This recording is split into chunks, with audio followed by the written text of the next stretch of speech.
네, 오늘은 디모데전서 3장을 통해서 다시 붙잡을 교회의 본질이라고 하는 제목으로 말씀을 증거하고자 합니다. 우리 교회는 예배당 건물이 아니라 보이지 않는 무형적인 예수 그리스도를 모신 믿음의 사람들이라고 하는 희미한 그런 정의들은 대부분 많은 교우들이 아실 것입니다. 그래서 성경에 있는 고린도전서에 말씀하는 것처럼 또 정말 그 주 안에 함께 간절히 모이는 그런 교회들, 또 에베소서에는 또 그리스도의 몸이 바로 교회고, 또 사도행전 20장에는 피로 사신 교회라고 하는 그런 교회에 대한 그런 이미지를 갖고 있습니다. 그럼에도 불구하고 우리는 그동안 예배당 중심에 너무 지나친 교회 생활이 됐다는 거, 여러분 코로나 팬데믹 통해서 비로소 깨닫지 않았습니까? 그래서 예배당에 함께 모일 수 없는 이 코로나 바이러스가 횡행하는 팬데믹 기간에 우리는 처음에 상당히 당황은 했지만, 그러나 교회의 진정한 본질이 무엇인지를 돌아볼 수 있는, 우리의 그동안의 신앙생활을 반성할 수 있는 또한 좋은 기회가 되었던 것도 사실입니다. 그래서 저희들은 이제 가정에서도 예배 드릴 수 있고, 또 성도들을 서로 그리워하면서 이제 이 코로나 팬데믹도 백신이 보급이 원활하게 되면서 대면 예배를 이제 계획하는 그런 가운데, 우리가 몸과 몸이 부딪히고 서로 손을 잡아줄 수 있는 이런 이제 대면 예배가 이제 눈앞에 있는 상황 가운데서 우리 다시 붙잡을 교회의 본질로서 교회는 어떤 모습을 지녀야 하는지, 어떤 것이 과연 진정한 교회인지를 오늘 주께서 주시는 이 본문을 통해서 우리 붙들고 함께 같이 일어서는 우리 세계선교 침례교회의 자랑스러운 성도들이 되길 바라는 것입니다. 오늘 본문을 통해서 우리 다시 붙잡을 교회의 본질, 첫 번째 우리에게 주시는 교훈이 있다면 그것은 하나님의 집이라는 것입니다. 하나님의 집, 많이 들어본 우리 말입니다. 그래서 15절에 보면 사도 바울은 믿음의 아들 디모데에게 편지하기를 너로 하나님의 집에서 어떻게 행하여야 할 것을 알게 하려 함이라고 말합니다. 사도 바울이 믿음의 아들 디모데에게 목회에 대한 여러 가지 염려 가운데 가이드를 주는 것이 목회서신이고, 그리고 디모데 전서고 디모데 후서입니다. 그런데 여기 보니까 디모데에게 하나님의 집을 목회하는, 다스리는 어떤 가이드를 주면서 교회를 하나님의 집으로 표현하고 있다는 것입니다. 그러면서 사실은 사도 바울은 직접 가까이에서 가르치고 싶은 마음이 있었던 것 같습니다. 그래서 저희들이 읽었던 본문 14절에 보면 내가 속히 내게 가기를 바라나 이것을 내게 쓰는 것은 이라고 말합니다. 사실은 1장 3절에서도 에베소에 가기를 지체되고 있다는 그런 표현을 쓰기도 합니다. 마음 같아서는 진짜 달려가고 싶은데 가지 못하는 그 바울의 심정을 여러분 먼저 느껴보시기 바랍니다. 여러분 이 마음 이해할 수 있겠죠? 마음 같으면 교회로, 예배당으로 달려오고 싶은데 가지 못하는 그 마음. 이제 사도 바울은 디모데에게 지체되면서 가지 못함으로 이 편지를 쓰는 이유를 말하고 있는 것입니다. 그럼 왜 지체됐을까? 그리고 직접 가서 얘기하지, 좀 담아뒀다가 나중에 직접 가서 말하지 왜 편지로 서신서를 이렇게 쓰게 됐을까? 여러 가지를 생각합니다. 그래서 말로써 충고할 것을 기록으로 더 확실히 하기 위해서라고도 하고, 또 이것이 디모데만을 위한 편지가 아닌 에베소 교인들까지 수신자로 삼아서 목회자인 디모데의 권위를 살리기 위해서, 인정하기 위해서 사도 바울이 직접 디모데 전서를 기록했던 것으로 또한 보여집니다. 그리고 에베소를 떠나오면서 미처 디모데에게 가르쳐주지 못한, 알려주지 못한 내용을 이렇게 전서와 후서를 통해서 기록했을 것이라고 그렇게 추정을 합니다. 그런데 사도 바울은 이제 디모데에게 교회를 다스리고 치리할, 목회할 그 내용에 대해서 이야기하면서 오늘 3장 1절로부터는 감독은 이런 사람을 세우고, 또 집사는 이런 사람을 세우고, 또 집사의 직분을 잘 감당한 자는 하늘로부터, 하나님으로부터 큰 상급을 있다는 사실을 13절까지 말하면서 이제는 디모데에게 개인적으로 또 권면하는 그 말씀이 있는데, 그것은 그 말씀에 보면 교회를 하나님의 집으로 표현하고 있는 것입니다. 그래서 이 하나님의 집이라고 하는 걸 원어를 연구해보고 공부해보면 하나님 아버지를 우러러보는 그리스도의 전체의 가족을 뜻하는 것입니다. 하나님이 호주가 되시는 그 가족들이 거하는 집, 바로 그런 뜻이 하나님의 집이라는 뜻을 가지고 있습니다. 그래서 하나님의 집이라고 하는 이 번역을 하나님의 가정이라고 번역해도 동일한 번역이 되는 그런 원어를 사용하고 있는 것입니다. 그래서 분명 교회는 건물을 지칭하는 것이 아니라 하나님을 아버지로 모신 가정을 선언하고 있는 것입니다. 할아버지를 아버지라고 부를 수 있는 가족들이 거하는 집, 그것이 바로 교회인 것입니다.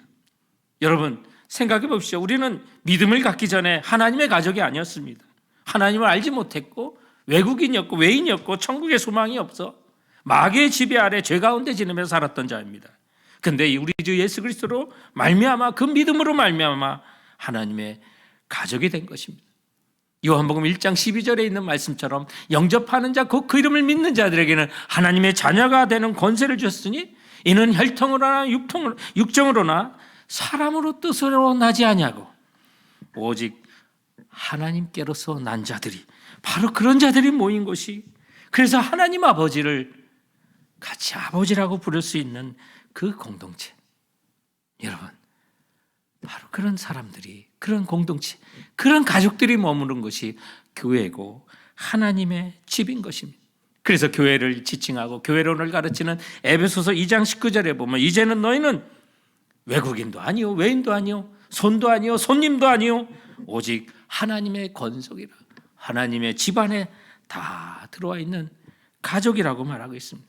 여러분 이 사실이요, 이 세상 사람들이 나의 신분을 알아주지 못한다 하더라도 만왕의 왕이신 우리 주님이 나의 아버지가 되심으로 여러분 실망하지 마십시오. 정말 우리는 왕 같은 제사장으로 이 땅을 살 수 있는 것도요, 하나님을 아버지로 모신 우리 한 가족이기 때문에, 그 가족들이 모인 그 집이 바로 교회이기 때문에 이 사실을 감격하며 나가는 우리 모두가 되어야 될 줄로 믿습니다. 그래서 교회는 건물보다는 만왕의 왕이신 하나님을 아버지로 모시는, 호주로 모시는, 그 자녀들이 아버지가 든든한데 뭔 걱정이 있겠습니까? 그런 든든함에 정말 하나님을 아버지라고 부를 수 있는 그 사람들이 공동체, 그것이 바로 교회이며 하나님의 집, 하나님의 가정인 것입니다. 그런데 이 단어에는 바로 중요한 교회의 공동체의 중요성이 담겨져 있는 것입니다. 나뿐만 아니라 우리 하나님 아버지를 아버지라고 부를 수 있는 그 집, 그 안에 있는 가족이라고 하면 여러분 어떤 생각이 듭니까?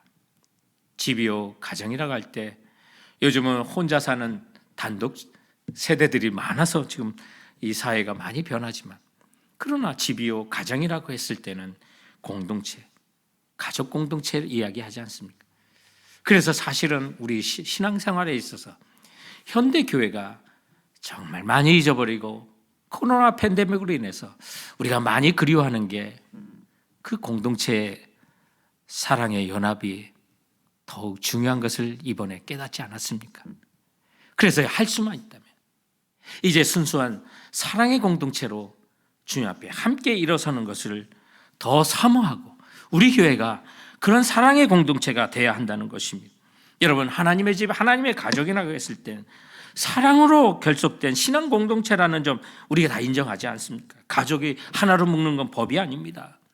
멤버십이 아닙니다. 법이나 규범 이전에 사랑입니다. 자녀가 아버지 사랑하고 부모가 자녀를 사랑하는 거, 이게 가정 아니겠습니까? 올바른 가정 아니겠습니까? 교회를 하나님의 집이요 하나님의 가정이라고 했을 때 바로 아버지 되신 하나님, 그리고 그 자녀들이 서로 사랑으로 맺어진 관계라는 사실을 기억하셔야만 합니다. 우리 그 사실을 기억한다면 서로 삶에 간섭할 수가 있습니다. 네가 뭔데? 여러분 이 말을 해서는 안 됩니다. 내 가족이 아픔을 당하면 서로 돕는 것이 당연한 것입니다. 그 사람의 삶에 관심 갖는 거, 그게 하나님의 집이요 하나님의 가정인 것입니다.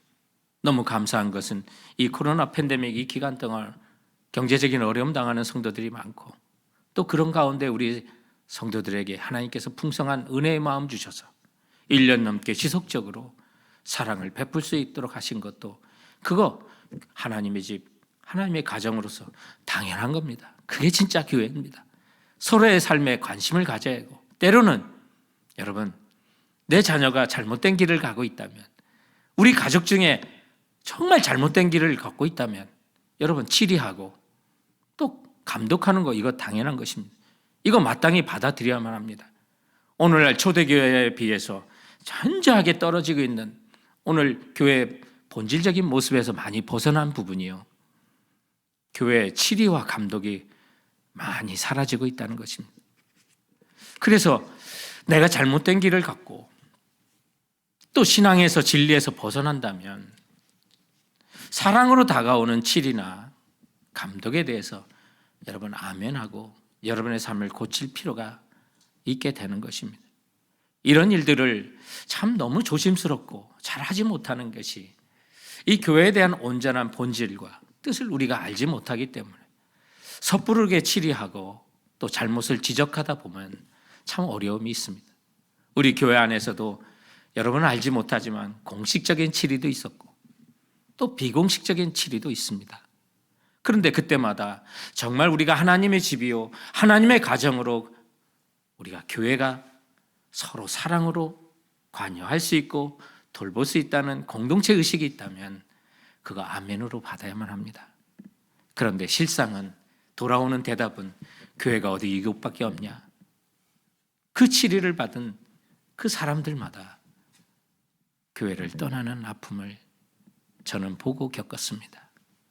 그러나 사랑하는 성도 여러분, 정말 하나님의 집으로서 교회고 교회가 하나님의 가정이라고 한다면 우리 서로 잘못된 삶을 진리 안에 고칠 필요가 있습니다. 그리고 믿음과 사랑으로 다가오는 그런 치료에 대해서 여러분 가슴 아프지만 아멘 하시고요, 받아들이시고요, 진리 안에 회복하셔야만 합니다. 그것이 정죄하려는 목적이 아니라 내 가족, 내 하나님을 아버지로 모신 우리 공동체가 사랑으로 하나 되는 그런 공동체이기 때문에 그런 치리도 있고 감독도 있고 관여도 있게 되는 것입니다. 사랑하는 성도 여러분, 우리 코로나 팬데믹으로 인해서 정말 서로 얼굴을 못 보고 손도 붙잡지 못하는 이런 우리 기간을 겪으면서 우리 하나님을 아버지로 모시는 우리 하나님의 집, 가족, 그것은 사랑으로 연합한 공동체라는 사실을 깨닫고 좀 더 우리 대면하고 서로 만날 때 우리 서로의 삶에 관심을 가집시다. 그리고 서로를 살펴줍시다.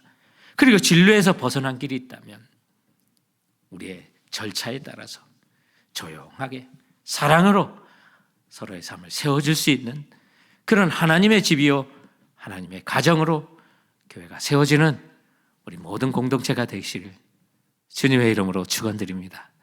오늘 우리가 다시 붙잡아야 될 교회의 본질 두 번째가 있다면 그것은 살아계신 하나님의 교회라고 하는 것입니다. 이 집은 살아계신 하나님의 교회라고 오늘 바울은 디모데에게 강조하고 있습니다. 물론 이 집은 디모데, 바로 그가 목회하는 에베소 교회를 지칭하고 있는 것인데요, 여기 하나님의 교회라고 하는, 하나님의 소유라고 하는 소유권에 대한 이야기를 합니다. 여러분, 교회는요 소유자가 누구십니까? 하나님이십니다. 근데 하나님을 뭐라고 표현했습니까? 살아계신 하나님이라고 표현한 겁니다. 사실은 오늘 이 본문을 쓸 때는 사도 바울이 디모데에게 그가 목회하는 에베소 교회가 살아계신 하나님의 교회로서 누구 앞에 신실한 목회의 삶을 경주하라고 말씀하는지 여러분 이해하셨습니까? 살아계신 하나님 앞에 굉장히 엄중한 책임을 묻고 있는 거고, 그리고 그의 삶을 통해서, 그리고 그의 정말 흠없는 생활을 통해서 그 교회를 목회해 나가고 치리할 것을 당부하고 있는 그런 굉장히 중요한 그런 단어가 되는 것입니다. 여러분, 특히 여기서 살아계신 하나님의 교회라고 하는 건 생명 없는 우상과 대조시키는 것입니다. 우상하는 아무것도 아닙니다. 그러나 우리가 살아가고 우리가 함께하는 이 교회는 하나님의 소유인 교회일 뿐만 아니라 그 하나님은 살아계신 하나님이라는 것입니다. 살아계신 하나님이 교회를 붙들고 계십니다. 우리 성도들을 보호하고 계십니다. 지옥의 권세가 교회를 넘볼 수 없고 우리 성도들을 넘어뜨릴 수 없는 그 이유는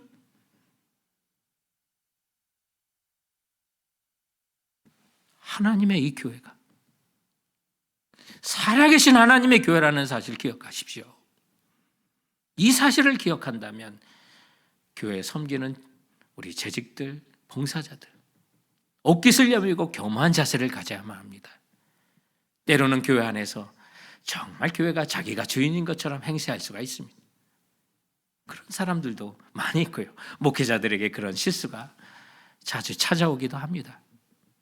그러나 정말 이 교회 안에서 우리 언어 행실, 살아계신 하나님의 소유고 그 하나님이 살아계시다라고 하는 것은 하나님이 보시고 아시고 우리와 함께 하신다는 사실을 잊어서는 안 되는 겁니다. 그러므로 힘들고 어려워도 이 교회에서 우리 함께하는 그 공동체에서는 살아계신 하나님 앞에 믿음의 경주를 하는 겁니다. 여러분을 보고 계십니다. 아십니다. 그리고 때로는 교만한 생각이 우리에게 찾아오거나 내가 마음에 안 들므로 말미암아 교회 공동체에 얼마나 많은 사람이 해악을 끼칩니까? 기억하실 것은 여러분 교회 하나님의 교회입니다. 소유가 하나님께 있습니다. 그리고 그 하나님이 살아계신 하나님이십니다. 눈동자로 모든 것을 지켜보시고 지금도 함께 하시는 하나님이라는 사실을 깨달아야만 하는 것입니다. 그러므로 우리가 예배하러 오거나 기도하거나 사랑을 베풀거나 모든 일에 있어서 누구 앞에? 살아계신 하나님 앞에 모이고 먹고 마시고 예배 드리고 함께하는 모든 일도 누구 앞에서요? 살아계신 하나님 앞에서 이루어지는 모든 것이라는 사실을 기억하십시오. 그리고 이것이 오늘 우리가 신앙생활의 원동력이 돼야 되고 살아계신 하나님 앞의 삶이라는 사실을 기억하시기 바랍니다. 저는 지난 주일 저녁에 참 감동스러운 것은 우리가 나라와 민족을 위해서 기도하고 또 우리 조국을 위해서 기도하는데 너무 감사한 건 우리 조국의 위상이요 점점 날마다 좋아지고 또 경제적으로나 또 군사적으로나 IT 기술적인 면나 또 많은 부분에서 우리 조국이 한국이 막 위상이 올라가는 게 너무 좋더라고요. 그중에 또한 문화적으로도 한국이 높아져서 유명한 가수들이 나오고 그런데 지난 주일 저녁에는 제93회 아카데미 시상식이 있는데 그 아카데미 시상식에서 여우 조연상으로 배우 윤여정이라는 분이 그 조연상을 받게 돼서 얼마나 뿌듯하고 감사한지 영화 미나리에 그 조연으로 등장해서 그렇게 상을 받았다고 하는데 우리 윤여정 배우께서 여우 조연상을 받은 이후에 한국에 미나리가 날개도 친 듯 팔려서 그 국내 유통 매장에서 특히 마켓 갤리라고 하는 곳에서 조사에 따르면 이 여우 조연상을 미나리를 통해서 받은 이후에 한국의 미나리 판매량이 60%가량 늘었다고 하는 그런 뉴스까지 있더라고요. 근데 진짜 감동적인 거는 이 배우 윤여정이 이 아카데미 여우 조연상에 수상하면서 그의 소감을 말하는데 정말 감동이더라고요. 나는 경쟁을 믿지 않는다. 우리 후보들은 각자의 영화에서 다른 역할을 했고 내가 운이 더 좋아 이 자리에 온 것뿐이라고 함께 경쟁한 모든 후보들을 경쟁자가 아니라고요. 마치 교회를 위해서 얘기하는 것 같지 않습니까? 그러면서 그녀가 하는 얘기는 두 아들에게 감사한다고 그랬어요. 그 아들이 가서 일하라고 자기를 떠밀어 가지고 두 아들을 책임져야 했던 그 윤여정 생계형 배우로서 아이들을 위해서 나가 일하다 보니 여기까지 왔다고 하는 그의 소감이 참으로 감동이 되더라고요. 존경할 수 있게 되고요. 여러분 정말 교회가 그런 것 아닙니까? 그 배우가 아이들 생각하면서 생계형 배우로서 그 자녀들을 먹여 살리기 위해서 일터로 나간 것처럼 그 아이들이 그의 배우 생활에 원동력이 됐는데 우리가 교회 생활하고 신앙생활하는 그 원동력은 나를 보시고 지켜보시는 그 하나님, 그분이 지금도 살아계신 그 하나님, 그 하나님이 여러분 믿음과 신앙생활, 교회의 삶, 진정한 원동력이 되어야 하는 것입니다. 그러므로 성도 여러분, 무슨 일을 하든 어떤 신앙생활을 하든 그리고 교회로서의 사명을 감당할 때 기억하십시오. 윤여정 배우가 그 두 어린아이를 생기형으로 살리기 위해서 그 걸음을 걸었던 것처럼 우리는 살아계신 우리 하나님, 그분 앞에 신실한 믿음의 경주를 하고 있다는 사실 기억하고 나가는 우리 모든 성도들 되시길 주님의 이름으로 축원드립니다. 오늘 본문을 통해서 우리가 다시 붙잡아야 될 교회의 본질 세 번째가 있다면 그것은 진리의 기둥과 터가 되는 것이 바로 교회라고 하는 것입니다. 오늘 15절에 보면 교회를 가르쳐 진리의 기둥과 터라고 말합니다. 하나님의 계시에 된 그 복음과 말씀, 그 진리의 확고함과 견고성을 말하는데 교회는 바로 이 진리의 기둥을 갖고 있어야 한다는 거예요. 기둥이 지붕을 떠받치듯이 교회를 떠받치는 건 다른 게 아니에요. 복음의 진리가 바로 떠받치고 있는 거예요.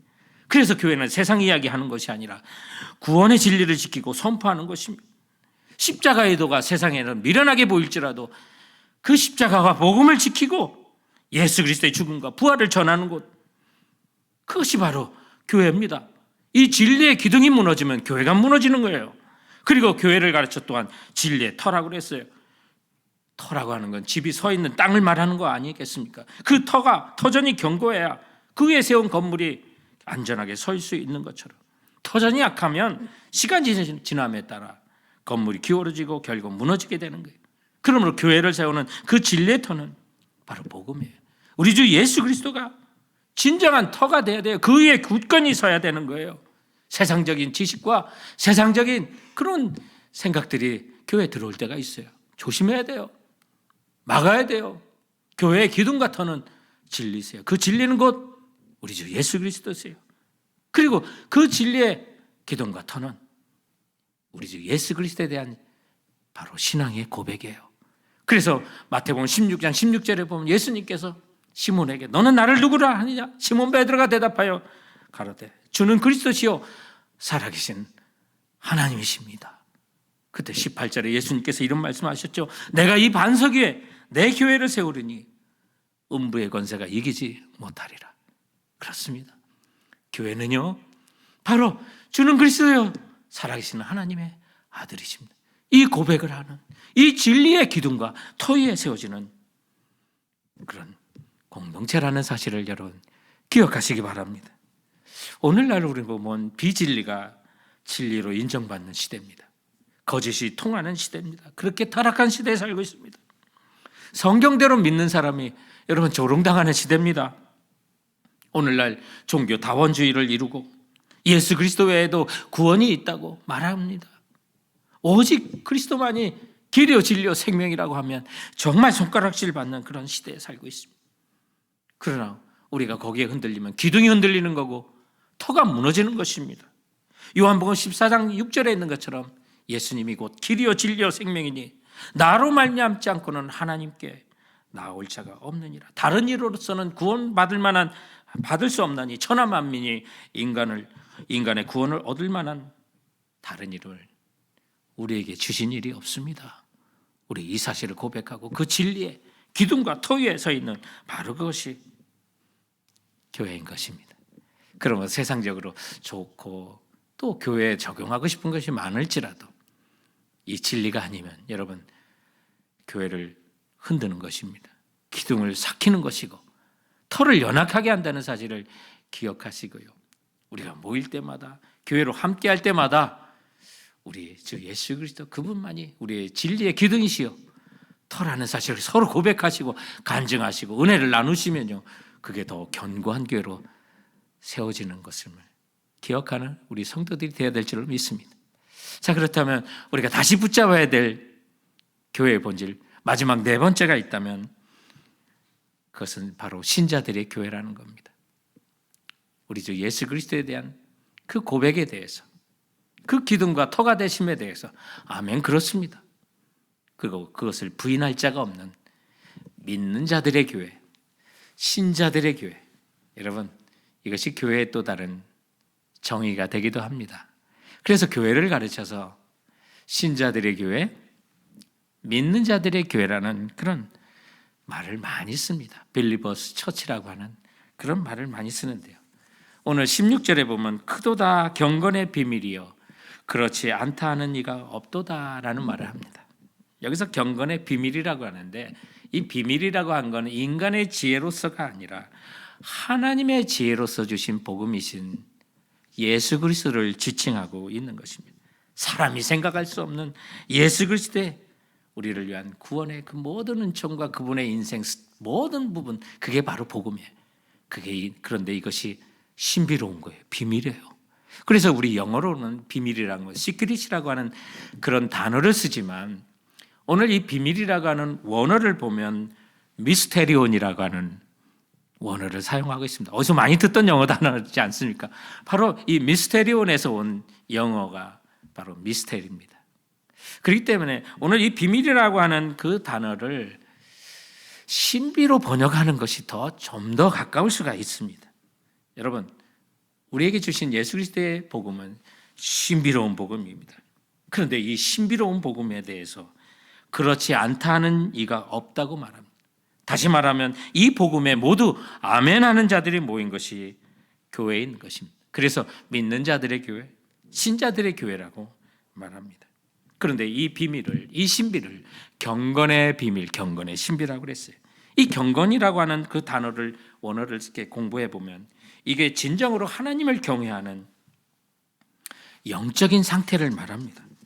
그래서 교회라고 하는 것은 예수 그리스도의 은혜의 복음에 대해서, 그리고 그리스도를 우리에게 주신 하나님의 그 사랑에 대해 진정으로 아멘하고 감격할 수 있는 사람들이 모인 곳, 바로 그것이 진정한 교회라고 하는 것입니다. 물론 교회 안에는 구도자도 있고 복음을 알아가는 사람도 있고 또 그런 사람을 교회가 환영하고 환영해야만 합니다.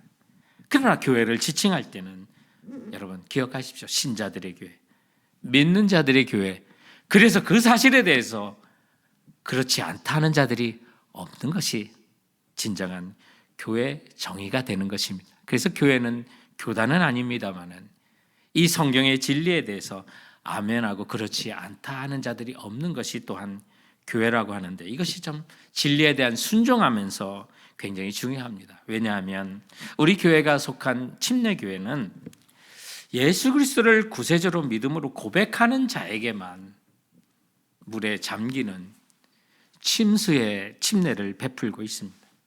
그것이 신약 성경이 보여주는 진리고 그 진리대로 믿고 따르는 것이 또한 침례입니다. 그러므로 우리 침례교회는 유아 세례를 반대합니다. 그 의미는 인정합니다만은 유아 세례는 반대합니다. 왜냐하면 성경이 보여주는 침례는 믿는 고백이 있고 그것을 인정한 믿는 자에게만 허락하는 바로 침수례였기 때문에 그렇습니다. 그래서 자기가 스스로 예수 그리스도를 구주로 믿고 그것을 인정하는 신앙 고백을 할 때만 물에 잠기는 침수 침례를 베풀고 있습니다. 여러분 왜 그런지 아십니까? 교회는 믿는 자들의 교회이기 때문에 그렇습니다. 여러분 그럼 우리 교회도 유아 헌화례를 하지 않습니까? 예, 그거는 아이들의 믿음 때문에 주는 게 아닙니다. 부모의 믿음을 보고 그 부모가 이 아이를 진리 안에서 올바르게 키우겠다고 하는 부모의 헌신을 받고 아이를 축복하는 것이죠. 결코 아이의 구원과 관계가 있는 것은 아닙니다. 경건하게 믿음으로 신실하게 키우겠다는 부모의 헌신이 바로 헌화례에 담기는 의미가 되는 것입니다. 이처럼 진리에 대한 순종의 문제, 이것은 신자들의 교회에 생명 놓고 생명을 걸고 지켜야 될 바로 순종의 모습이 되는 것입니다. 그럴 때 정말 진리의 말씀에 그렇지 않다 하는 자가 없는 것, 이것이 바로 진정한 교회인 것이고 믿는 자들의 교회가 되는 것입니다. 그래서 오늘 이 본문에 보면 이 모든 진리의 말씀에 그렇지 않다 하는 분이 없다고 하는데 바로 예수 그리스도에 대한 올바른 고백에 대해서 모두가 아멘한다는 뜻입니다. 그래서 오늘 본문의 16절에 보면 바로 이 경건의 비밀로서 우리에게 허락하신 예수 그리스도에 대한 고백이 있는데, 사실 이 고백은 찬송입니다. 사도 바울이 감격하여 정말 찬양으로 올려드린 6행으로 된 찬양인데, 그게 뭐냐? 그는 육신으로 나타난 바 되시고 의롭다 하심을 받으시고 천사들에게 보이시고 만국에서 전파되시고 세상에서 믿음 받으시고 영광 가운데 올려지셨느니라. 여러분, 그래서 이 뒤에 있는 이 6가지 그 행위요, 바클레의 그 성경 주석에 보면 이 구절이 초대교회의 찬송가였다고 말합니다. 그 사도 바울은 지금 예수 그리스도에 대한 그 감격의 고백을 찬송으로 하나님께 올려드리는 것입니다. 우리 주 예수 그리스도는 육신으로 나타난 바 되신 분이십니다. 그런데 그분은 영으로 의롭다 하심을 받았다는 말은 인성을 갖고 계신 분이었지만, 그분은 영으로 죄 없는 하나님의 아들로 태어나신 것을 선포하고 있는 이런 말입니다. 그리고 천사들에게 보이시고 예수님의 모든 생애는 천사들이 증인으로 함께하였고 보았고 만국에게 전파되시고 세상에서 믿는 바가 되시고 영광 가운데 부활하여 승천하신 것까지, 여러분, 이 복음에 대하여 그렇지 않다는 자가 없는 것, 모두가 아멘할 수 있는 것, 바로 그것이 교회인 것입니다. 성도 여러분, 근데 이것이 경건의 비밀이라고 한 것은 여전히 이 복음을 들어도 깨닫지 못하는, 세상 사람들이 알 수 없는 여전히 감추어진 비밀이라는 사실입니다. 그래도 듣기는 들어도 깨닫지 못하고 보기는 보아도 알 수 없는 그 신비가, 여러분, 하나님의 자녀가 된 우리 성도들에게는 성령의 감화를 받아서 이 비밀이 깨닫게 되고, 이 사실을 그렇지 않다 하는 자가 없을 정도로 다 아멘으로 받아들이는 것, 이게 은혜고 이게 감격이 돼야만 하는 것입니다. 그러므로 교회라고 하는 것, 그 원어를 보면 에클레시아라고 하는 그 단어가 교회의 단어입니다. 정의입니다. 그 에클레시아라고 하는 것, 세상으로부터, 어둠에서부터 불러낸 자들이 바로 교회라는 것입니다. 이 사실에 대해서, 은혜에 대해서 지속적인 감사를 품을 때 여러분, 올바른 교회가 되는 것입니다. 근데 이 은혜에 대한 감사가 식으면요, 내가 죄 가운데, 어둠 가운데, 세상 가운데 불러낸 교회라는 사실, 그 은혜가 식으면요, 교회로서의 기능이 약화되는 것입니다. 믿음 생활 약화되고 소망도 없어지고 사라지는 거고요, 사랑도 가능하지 않게 되는 것입니다. 그러므로 올바른, 우리가 정말 회복해야 될 교회의 본질은 나를 이 세상과 어둠 속에서, 그리고 우리 공동체를, 우리 동산을 세상과 어둠에서 불러내어 교회되게 하신 그 하나님의 은혜에 대한 지속적인 감사를 품을 때 우리는 교회로서 올바른 기능을 감당하게 되는 것을 믿는 우리가 되기를 바랍니다. 성도 여러분, 죄와 어둠에서 불러낸, 우리를 구원해 주신 우리 하나님을 찬송하며 나가는 우리 성도들 되시길 주님의 이름으로 축원드립니다.